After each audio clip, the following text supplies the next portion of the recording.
how was Activator your superpower when you were young? How did it give you an unfair advantage in life? I think it's probably a little bit of just jump in and do it and beg for forgiveness later. It's that superpower of, wow, let's just do it and see what happens. So I think it's for sure given me an advantage of just jumping in and trying it. And yes, there's probably a bit of that command in there of courage. I always like to rename command as courage. So it's like, well, let's just jump in and see. Welcome back to season 3, Coach to Coach, Secrets of the Strengths. And today we are talking about Activator. I have with me 2 global strengths experts in Charlotte and Caren, and they are going to talk to us about their Activator strength. Welcome, Charlotte and Caren. Glad to have you here today. Thanks, Brandon. Thanks for having us. Okay, Charlotte, you get to go first. So tell everyone about your top 5. And while you're at it, you might want to mention where you're coming in from today. All right, well, I'll start with that bit because that's the bit I remember. I'm coming in from a little town called Kyneton in regional rural Australia. It's 7 a.m. here and the sun is shining. My top 5 are Activator, Woo, Command, Arranger, and Positivity. All right. So number 1 Activator. Number 1. So I'm going to ask you this because I ask everybody this. How many times have you taken Clifton StrengthsFinder, however you want to refer to it? I took it twice. Well, 3 times in a way. I took it twice. I took it first in 2009 and then again in 2012. Activator was number 2 then. And then I took it a 3rd time, but that was only to kind of like remind myself of some of the questions and take a screenshot for somebody else as to why, what it might look like because it's changed over the years. So, and that time I didn't take it as me. Too long an answer that you didn't need. Twice, Brandon. No, it's good. I actually, we're doing a little experiment. Season 3 has turned into a little bit of a playground around retest reliability. So I'm asking people about that because I'm getting really fascinating answers. So 3 times it's been number 2 or number 1. Is that right? Correct. All right. So we would definitely say your Activator is enduring. It's an enduring strength. Oh, yes. All right. Thank you. And it's 7 a.m. in the morning. So we're going to all thank you in advance for being on a podcast at 7 a.m. in the morning in your lovely home in Australia. I can never guarantee what's going to fall out my mouth, but even less so on a 7 a.m. on a morning. I think that makes it even better for the rest of us, Charlotte. So on behalf of your global friends in the strengths movement, thank you. And I can't wait to hear how Activator flows because I'd like to say that could just be Activator. We never know what's going to come out of your mouth, but then Activator and 7 a.m. Here we go. And communication. Oh, yes. Okay, Caren. Same question to you. I am coming to you from right outside of Denver, Colorado, probably 7 miles east of me, a town called Wheat Ridge, which is also very close to Golden, Colorado, home of Coors Beer. So that's another claim to fame for our community. And my top 5 are strategic, maximizer, activator, relator, command, and I have to own individualization. It's just so much of who I am that I got to claim 5.5. Yeah, and in all fairness, we're gonna we could play in the 10, the 12. I had somebody tell me they have 9 of 11 of their dominant strengths are all relationship building. I was like, where? Well, one of them 17. I'm like, okay, cool. We count that right on. But we'll we want to allow for everyone's expression of how they understand their strengths. So same question. Is this the one and only time you took it, or have you done it more than once? No, I actually took it in 2001 when I was first exposed to strengths and was a leader within youth corrections and used it for teams I led way back then. And it was just top 5 back then. And Activator, and then I took it another time, probably 9 years ago, I think, when I did my certification, I took it again. So yeah, Activator showed up twice. And I think my parents would agree that it showed up way before there was a test to look at it. Okay, very cool. So as I told both of you pre-show, this is one of 5 times that I get to join in because this is one of my enduring dominant strengths. First time I took strengths, it was number 1. Then it was 2. It's been 3. So I couldn't unbe an activator if you paid me money. It's impossible. It's so deeply embedded in who I am, how I function, what I do. So we're going to talk about it from that perspective. So I'm going to lean into you two as the guest experts, and I get to play along as part of the showcase of this particular strength. So, Caren, I'm coming back to you, and I just want you to tell us all about your activator. So if I were today saying, Caren's activator, nice to meet you, what would you tell me about it? What would you say? Well, my activator is like this, and here's how it flows. So give us the lay of the land for your activator. Well, first, again, thank you for inviting me here today. To be truthful, I'm a bit nervous. This is the first time I've ever been a guest on a podcast. And when I was thinking about it, I realized my activator said yes very quickly.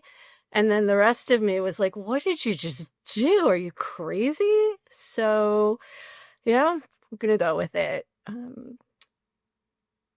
I've been a certified coach now for about 9 years, and I think my activator has really been challenged as a coach in a different way than I used it more regularly in my first profession, which was in youth corrections.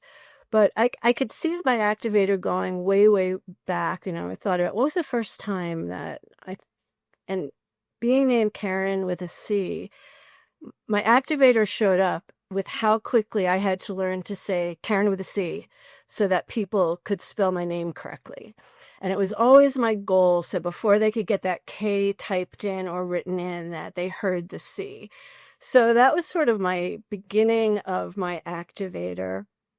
I also noticed how much faster I was willing to start something than my friends. Like, I was just ready to go, and often they weren't, but I also recognized what impatience meant. And I started understanding at a young age how impatient I could be and how that could both help and hinder me. My mom used to say to me, Caren, will you please learn to think before you speak?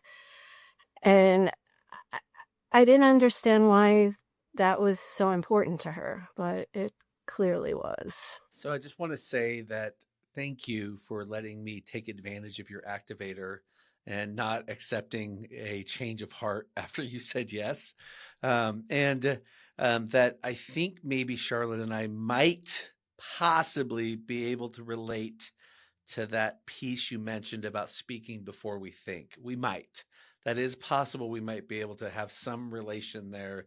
I think I set a record among my siblings for the most parent-teacher notes sent home. I think I might have set records in my classes for the most teacher notes sent home because of my need to comment on things that I necessarily didn't agree with. So we'll put a pin on that one. Charlotte, introduce us to your activator. Oh, wait. I got to say this. So Caren, 2001, that is like way back. Like you were in like the inaugural class of anybody who really did strengths, right? It really was. Like I said, it was very basic. It was top 5. Whenever you got any kind of grid or report or anything, it was alphabetical. That's how the strengths were listed. So you got yours alphabetically. And when it got put together, it was all arranged across, whereas now they're by domains. It was just an alphabetical listing, and it told you how many people in your group had that strength. But it truly was incredibly powerful. And I think that, fast forward how many years later, probably 2015 when I was certified, the sophistication of the tool, but the power it had on teams, I can't say it is any more powerful now than it was in 2001 when I used it for a leadership team. I was recently a new director. I came in after someone who had been there for 25 years and was adored. And I knew I wanted us just to keep moving forward. And to do that, I learned about, Strengths Finder at the time and how it could really help us understand each other. It was a leadership team of 11 people. And it it then became a tool I used for my entire career in corrections in relation to any teams that I oversaw, led, or were part of. So Very cool. Was consistency called fairness back then? yes, it was. It was. And Maximizer Varsity? I don't remember. So no, I'm not sure. I know fairness because the whole colleagues of mine that knew us back in the day when we started it, and then it became belief, and they just really struggled with belief being different than how they saw their fairness showing up. Interesting. All right, Charlotte. I definitely got the whole Charlotte needs to think before she speaks. I go, at least Caren has strategic. My first thinking theme comes in at number 11 of futuristic. So I'm already rushing forward. So I probably got more on my school reports. If I think about how Activators showed up when I was young, I probably got more Charlotte needs to slow down. Charlotte needs to pay attention. Charlotte needs to be less messy. So yeah, I think I got beaten with the stick a few times, not literally, about my activator of the bad sides of it and the things I shouldn't be doing versus the good things.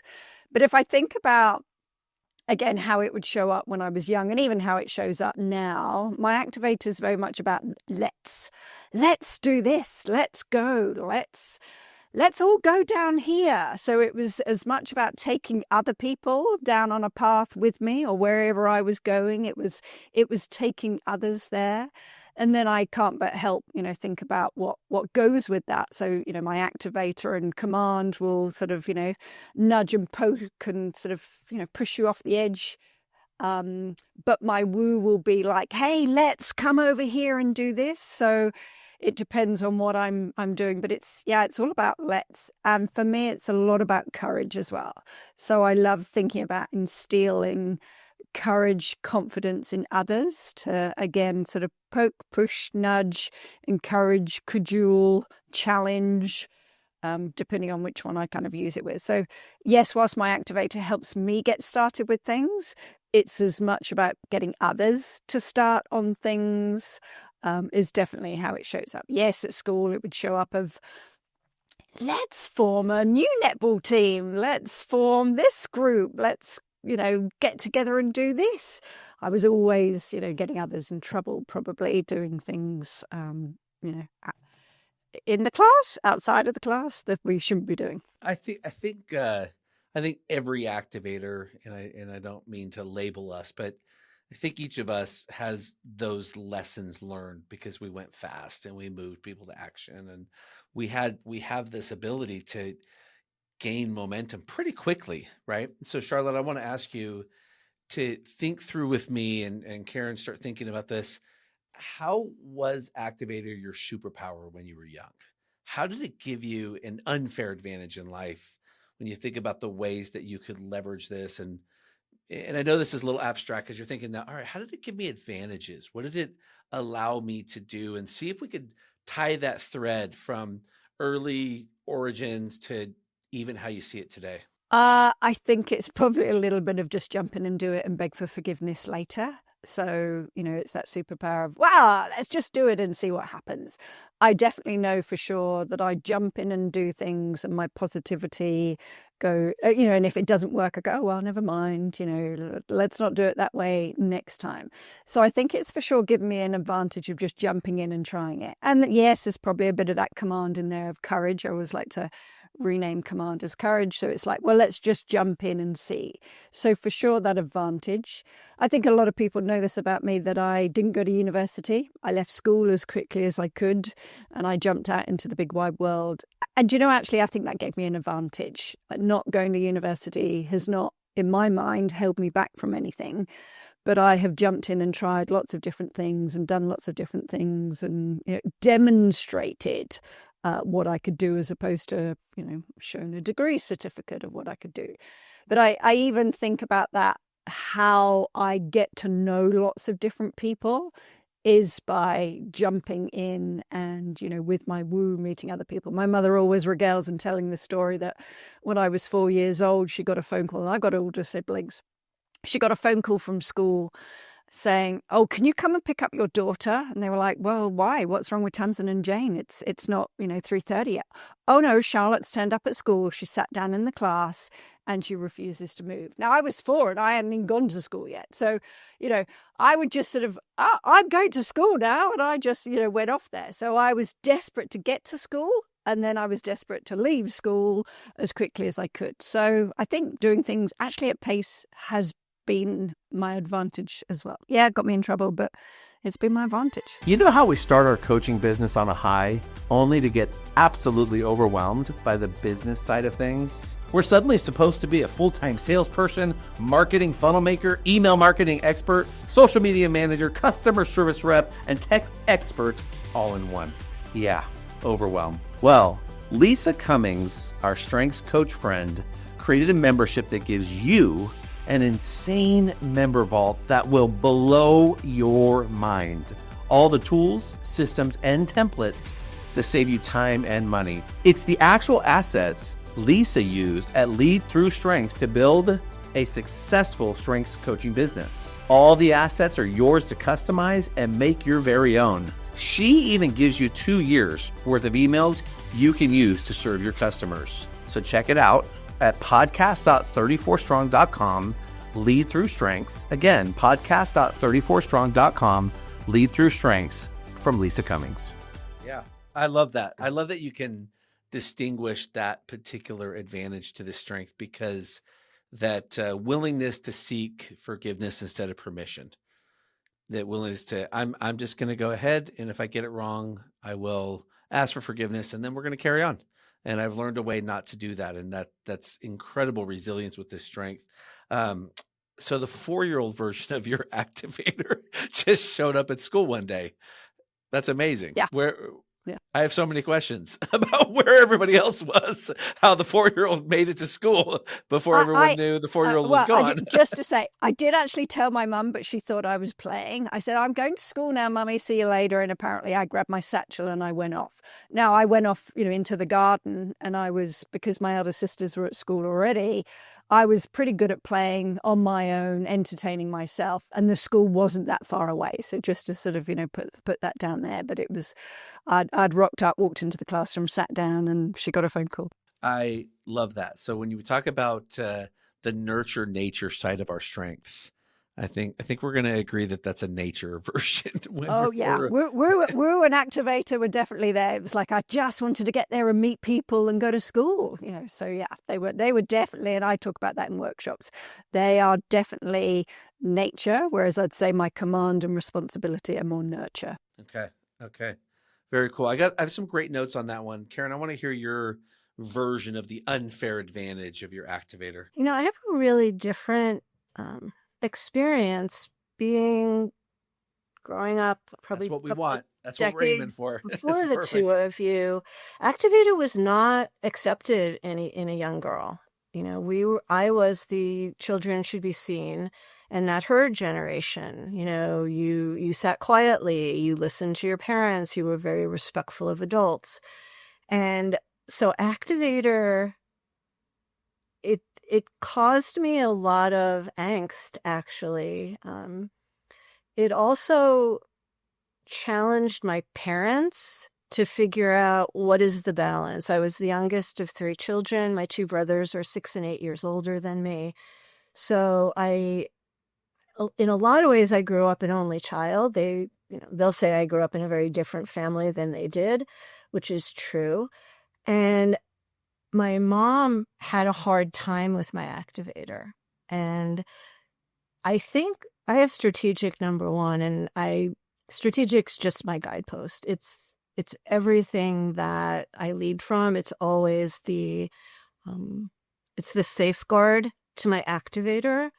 So I think I learned, thinking about it now, and I'd never considered it this way, to be very strategic in how and where I let my activator show up. This could also say I was sneaky. I figured out how to get over sometimes. I was smart enough to figure out how to manipulate some situations so that my activator could go launch. But it was it was with bumpers, definitely. There was a control aspect that I had to figure out, kind of, when did I really want this? How important is it? And then I'd go for it. But it certainly wasn't everything that I wanted and thought to activate. I learned to be more selective. Good. So at a very young age, your strategic started to guide the way with when Absolutely. and how you would activate based upon what would be accepted. Absolutely. And my command showed up very young too. So sometimes command would boss my way into being allowed to activate something, or, I could wear my parents down with command. And then it'd be just like, fine, just go do it. Just like, don't get hurt. Don't get in trouble. Just like, I was the third. They were tired. But command would boss my way into it. And if strategic said, yeah, this is one of them, go for it any way you can, get even a vague thumbs up. That's interesting. I'm curious, how do the grandchildren, now when they push you, Caren, and go, Granny or Grandma, can we do this? Can we do this? Do they push you and bully you into that? I am so tolerant of that part of them. I try to bring it out in them. My husband, as leading with deliberative and restorative, is a little bit more shaky with some of the antics that go on in our home, but I love it. I have my youngest 3-year-old grandson. He's the one. He's going to be the activator. The others are still kind of rule followers. I kind of like, ugh, come on, poke him a little bit. I love it. Okay. So Caren, I am curious on that too. When did you take the wraps off of it? When did you become present to it and aware of, this is an advantage for me? This strength gives me something that I can build on. Probably late high school, early college. I moved away from home. I went to college in the 70s. The entire environment and world was about activating. We were activists. That's what was going on in the world at the time. So in the 60s and early 70s. So I would say that it became more supported in that transition from children should be seen and not heard to get out there and be heard.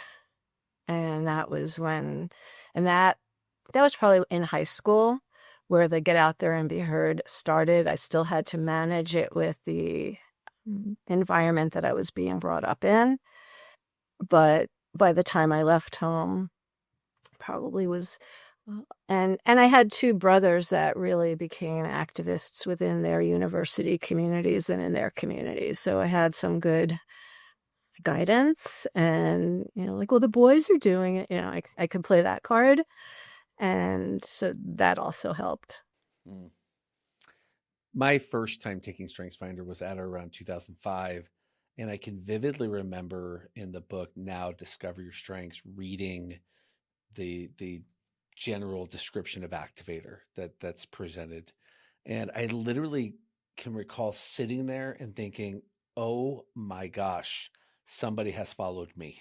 How does it know this about me? It was like for the first time and I was early 20s, it was, I feel so seen. I feel so known that this is a strength of mine. It's not just something that I have leveraged my life up till then, but it gives me just this interesting way that I am comfortable with unknown. I'm comfortable making decisions and going with them before the plan's fully baked. So I'm curious from the two of you, because I want to jump to leadership and I want to jump back forward to today. When you think about how effective Activator helps you as a leader in whatever category you want to use, home, work, club, social, whatever you want, how is it now serving you? And Charlotte, why don't you jump in on this one first?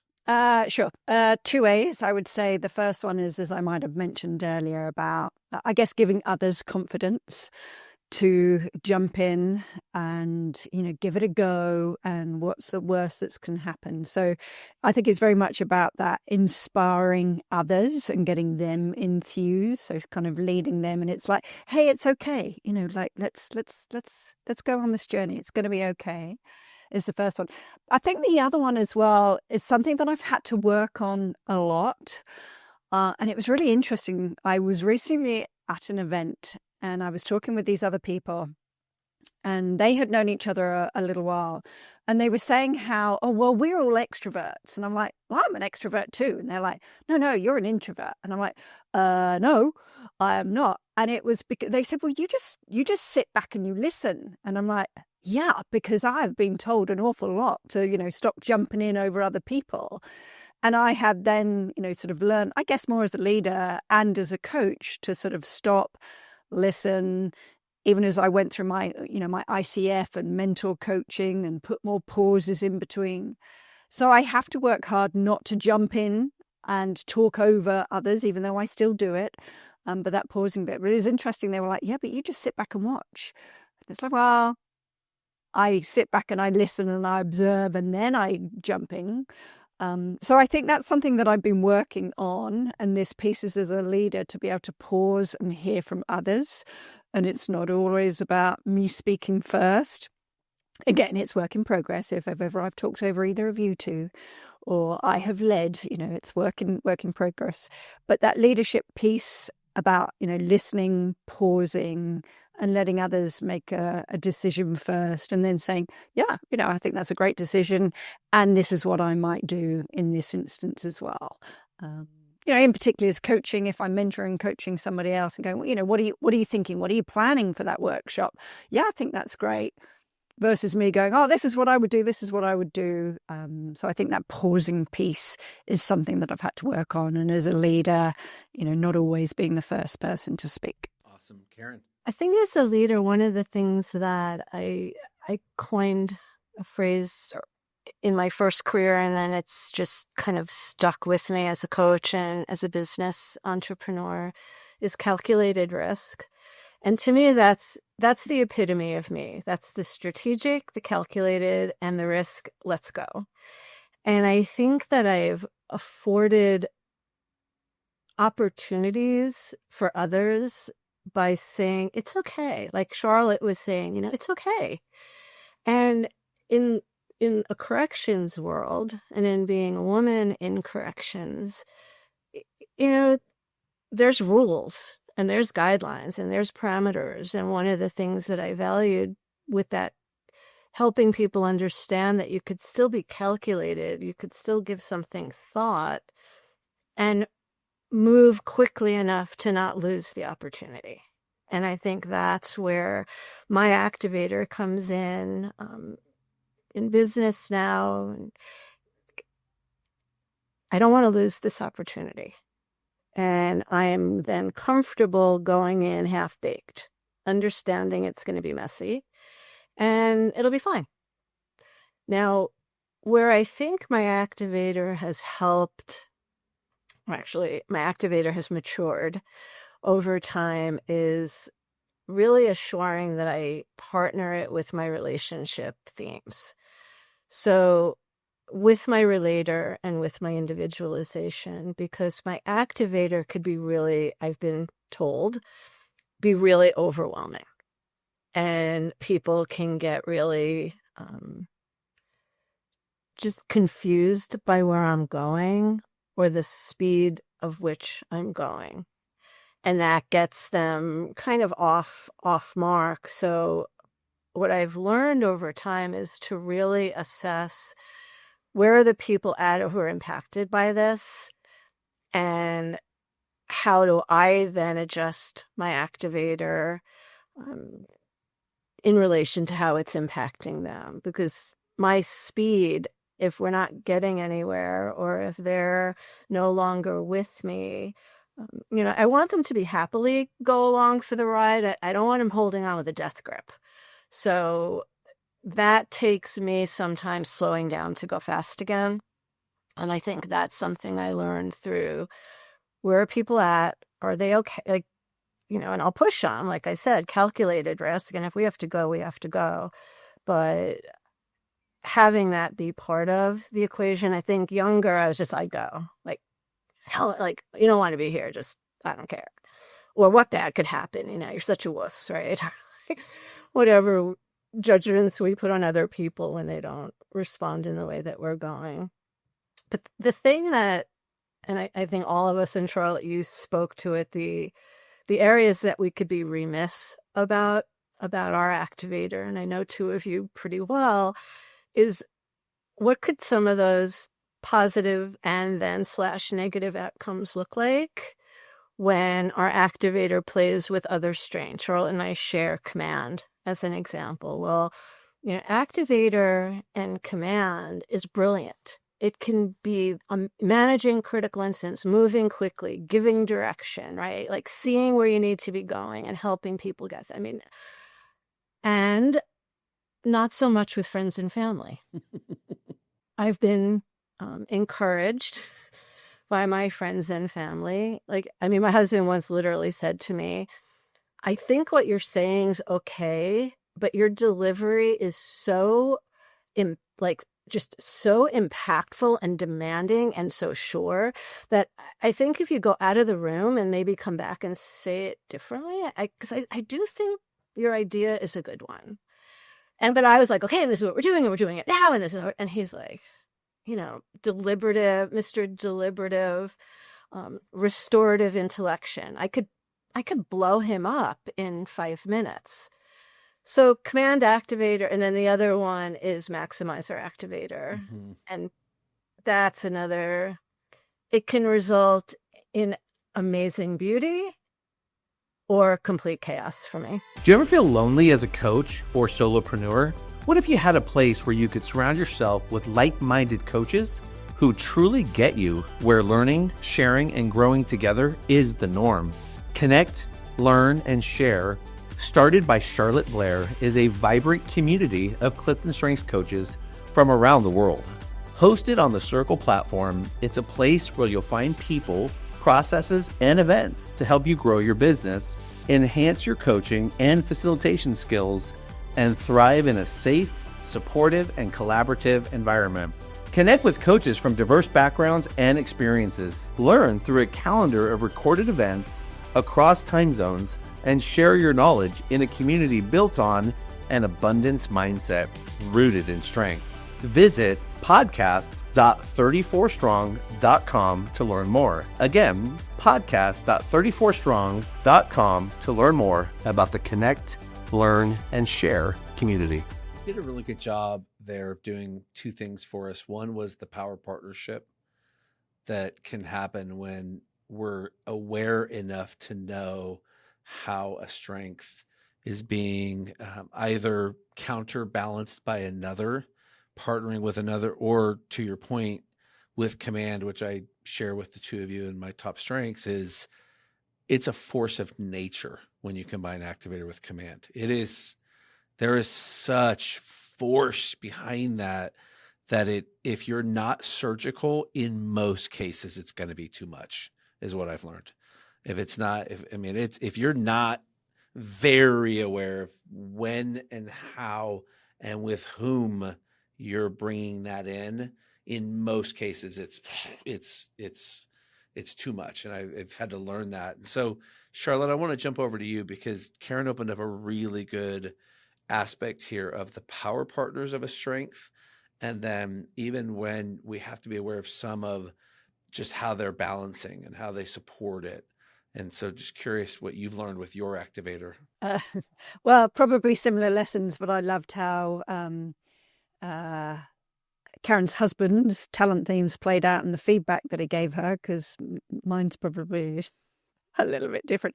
I was thinking, it's a whole new podcast idea in there. Husbands on a podcast. Husbands' responses to spouses' talent themes. I think there's a new podcast in there.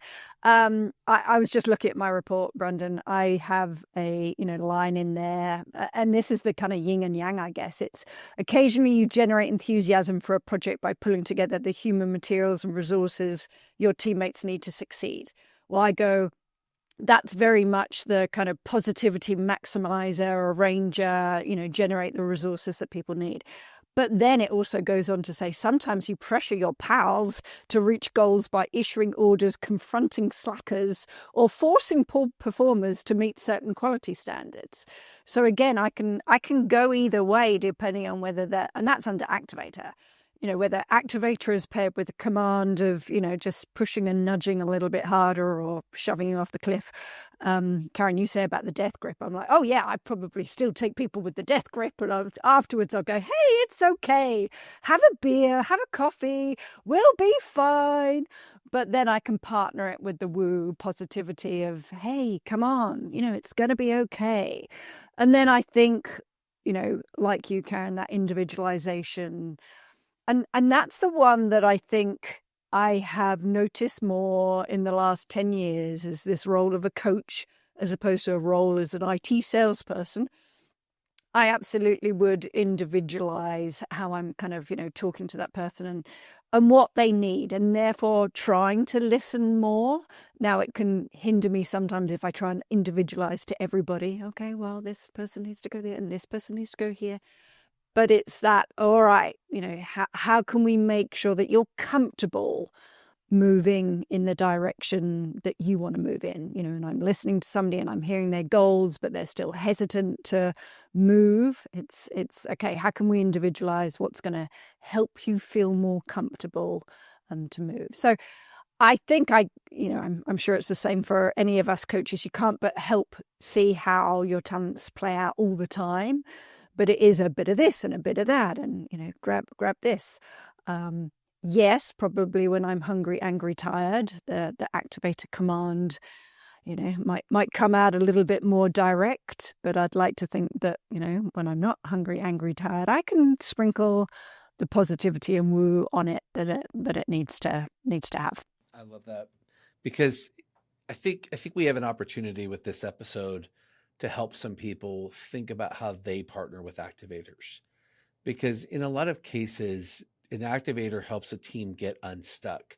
An activator can help bring something that's been idle to fruition. It has a force that is really helpful, but other strengths at times aren't sure how to quite get there.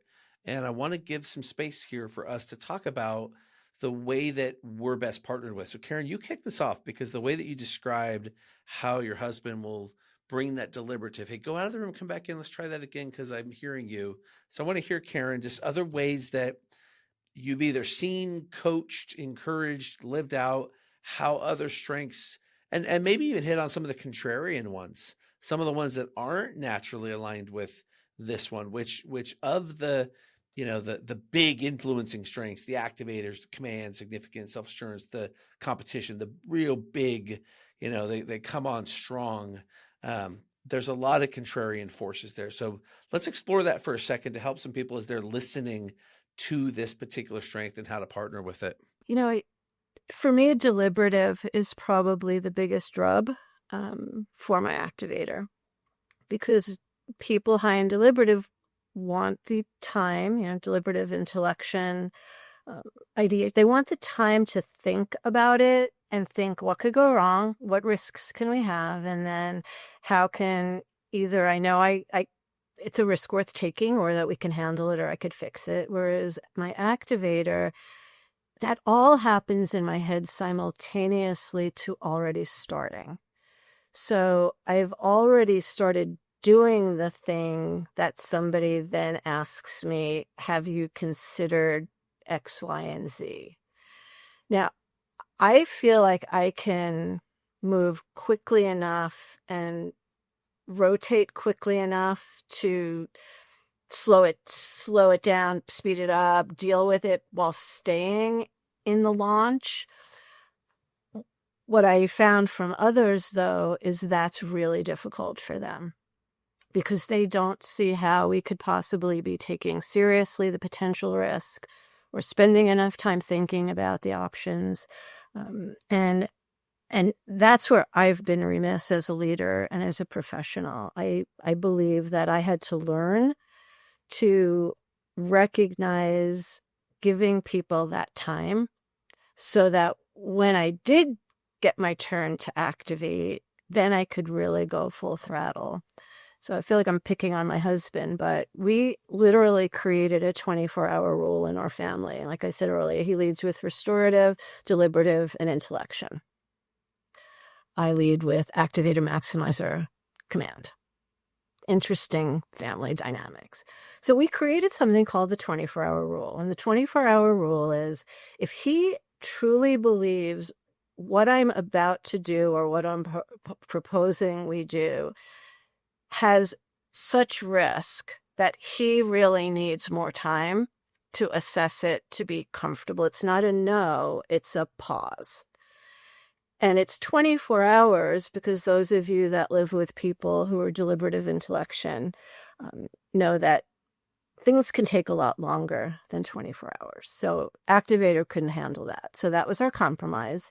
He gets 24 hours to think about it and come up with clarifying questions.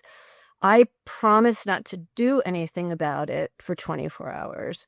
And we both agree that in 24 hours, we will have something that we can both be supportive of. So I think that's an example of it's recognizing the environment with which your activator is being used. I mean, I have friends that it's like, yeah, okay, let's go. I mean, my daughter and I are just like, yeah, I mean, people look at us like you two are scary. It's like, yeah, we're fine, right? But my husband, not so much. So he had to learn to trust me more times than not that I know what I'm doing. I mean, I do lead with strategic. He's learned that he could trust the strategic actually has a plan. And I had to learn when to say, if he's saying, I'm not sure you really thought this through, can I take a stab at it? That, that's my, okay. I respect the strengths that he's bringing and the importance of them. So that to me is helpful if you are an activator or you live with an activator. You coach activators, you lead activators. It's recognizing that, helping them understand your why. Sometimes you may have a different approach or opinion. And again, I think it comes back to what we all learn is, all of our strengths, we want to be curious about the other person and not judgmental of them. So if we stop ourselves from being judgmental because people can't go as fast as we can, and that's the better way or the best way, that's helped me. There's no good or bad. It's, are we getting there? And if I start tomorrow, is that really the end of the world? Awesome. Friends, as you're listening to that wrap up, that 24-hour rule is gold, because if you are connected to an activator and you don't share that same energy or even ability to make decisions, move quickly, don't need all of the information, doesn't have to be all the way baked to start moving that way, that's a really powerful way to form alignment. Because notice, as she said, they do come back for alignment. And Caren, I got to hand it to you. 24 hours is pretty good for an activator to give somebody. That's a sacrifice for an activator to let it sit that long. It is, but think about what a sacrifice that is for someone high in deliberative and intellection. I'm not thinking about them right now. I'm thinking about the activator. No, I'm kidding. But I've been married 22 years, Brandon, so I've learned to think that way. I think that's amazing, because I know more people who need that than people who don't. I actually know more of that side of the conversation. So Charlotte, love to hear your thoughts on this one, to people who are connected to activators, trying to work with them in their sphere, ways to balance that, get the best from it. Yeah, I love the metaphor of thinking about the car. So I'm sure we've all heard this one before, but those that haven't, activators are like foot on the accelerator, deliberatives are like foot on the brake. So when I'm with a team and you can see both talent themes are dominant in a team, or we're thinking about those powerful partners, I go, you need both when you're driving a car. If we only had our foot on the accelerator, we'd be hurtling off, at great speed and probably not being able to stop. And if we only had our foot on the brake, we're never going to go anywhere. So actually having both is complementary. And when I think back to when I was at Verizon and I was working on some, big client bids, I was working with this guy, Laurie, and he was like, oh, God, Charlotte's like a loose cannon. She's always rushing off and doing X, Y, Z. And I'm like, Laurie's like this old guy, and he's just, keeps slowing things down. And then we actually both, discovered our strengths and found that he was strategic and deliberative and intellection, and I was all, the fast themes. When we realized this, we actually formed a beautiful partnership of, okay, all right, you go away and yes, do some more research on that, or what are the risks, but when we're ready to go, we're going to go. Okay. So, I'm just going to nudge you to go. I think we're done now. We've got enough data and analytical as well. He was on, hang on, I need to sort of gather and speak to a few more people. So it's a really powerful partnership. So yes, I can see how some of these other, talent themes are frustrating. And yes, when you're talking about deliberative, Caren, it can sometimes appear negative. And if you've got positivity as well, then it's like, oh, you're pointing out all the things that are going to go wrong. What about all the things that could go right? But I really try and think about that guiding principle of lead with positive intent, and people see things a different way. But what would it look like if they were together? And I love partnering with people that are high in some of the talent themes that I'm much lower in particularly intellection. So again, that pausing and thinking, and, I'm low learner and input as well, gathering the information. So I'm often thinking about, who do I know that have got those talent themes that can help me? Like I know, Brandon, you work with Angeline. I love working with Angeline. She's such a great, powerful partner to me, and I hope me to her as well, that she gets my thought process, she gets my voice, but I can kind of, nudge her along as well of, hey, just jump in and try this one. So that powerful partnership of the thinking versus the jumping and doing. I seek out those partners. It's why I like working with Caren around the Connect, Learn, Share, because she's got different thinking themes, and why I love working with Tracy, because Caren and I were both sometimes thinking about, well, we could go and do this, and Tracy's like, no. And if Tracy goes no, we're like, okay, no. So just trying to think about, I like thinking about them as of ingredients. If we said that Activator was yogurt, if you put a bit of sugar with yogurt, what does that look like? But if you put a bit of chili with yogurt, what does that look like? So, having a play with the cooking metaphors of the partnerships. It doesn't have to be one or the other. It can be both. Awesome. Thank you so much. Caren and Charlotte, I appreciate both of you being here today. This has been such a rich conversation about Activator, and listeners, I hope that those of you who have Activator have been encouraged by some of the what we'll call the unfair advantages that this strength can bring you. Those of you learning about this strength and just the nuances, you got to hear just some of the secret strengths that come through with the variance of other strengths around it. But then we've even spent some time serving you who have different strengths than the three of us, in ways that we like to connect or that are effective to connect with us. And so as we do as part of season 3, I want to give my guests a chance to share a bit about what they have coming up. And so Charlotte, if you want to tell us, where people can find you, what you have coming up, what's important to you right now for our listeners to hear about you. Oh, well, thanks for the opportunity. So people can find me best probably at charlotteblair.com.au. You need to add the AU bit on the end. So I have 3 parts of the business. One is working with corporates and teams. The other one is coaching and mentoring other coaches. And the other one that's very dear to my heart at the moment is Connect, Learn, Share, a community for Clifton Strengths coaches to do just that, Connect, Learn, Share. And when I think about my report, it says, driven by your talents, you may be the member of the team who sometimes launches projects or starts things. I had this idea a number of years ago to start Connect, Learn, Share. And I kind of reached out to Caren and Tracy and said, hey, I've got this idea. Are you on board? So again, coming back to that, let's do this. So yeah, what have we got coming up? We have the Connect, Learn, Share in-person event for Clifton Strengths coaches, 1st, 2nd, 3rd of June in Caren's hometown in Denver. And very appreciative, Brandon, of 34 Strong being a sponsor, and you and Dr. Ryan Darby speaking and sharing. So we're looking forward to that. But yeah, people can find me, connect with me on LinkedIn. or find me on charlotteblair.com.au. Thank you, Charlotte. Caren. Well, thanks again, Brandon, for including me. And I love talking with other activators about Activator. Can't believe we actually took the full 50 minutes. I thought we'd be done in like 35. So I can be found on LinkedIn at Caren Leaf, MSW. I could also be found at leafconsultingllc.com.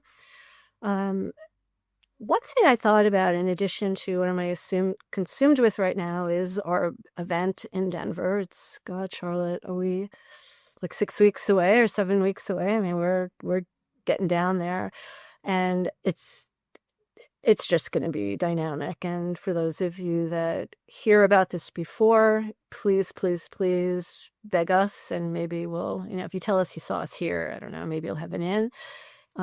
But if you see it after, please look into Connect, Learn, Share. Charlotte has an amazing platform, and that would then give you an opportunity to understand about an event if there is another one next year. One thing I just want, having a group of coaches in front, I truly believe one of the most undersung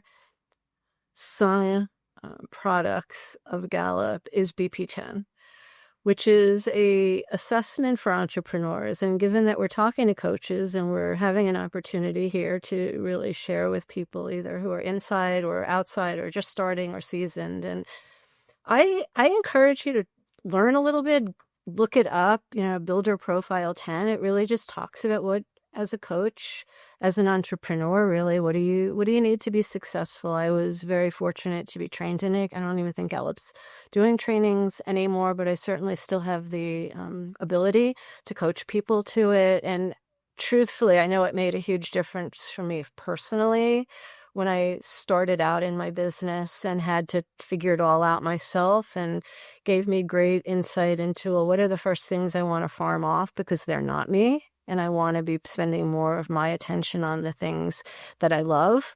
And there are people that are really, really good at doing the things I don't love. So it's just a very different type of thinking, but one that I think is really powerful for entrepreneurs. So that's something, please reach out to me if you're interested in hearing. Google it. Gallup does still have their books out, but it's not something you'll find as much about anymore. Awesome. Caren, Charlotte, thank you so much for jumping in today, talk about Activator. And listeners, you heard it well, Connect, Learn, Share. You'll be hearing about this. You'll be listening to this episode with still some time to get a hold of either Caren or Charlotte about that event. But otherwise, do connect with them for the other things that they offer, and take a moment to hear a little bit about some follow-up from today's episode. And so we thank you for joining us, and we look forward to seeing you next time on Coach to Coach.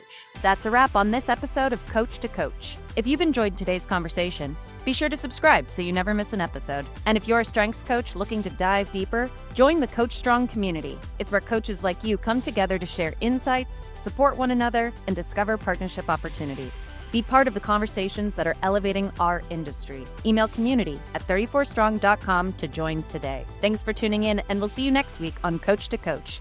Stay strong.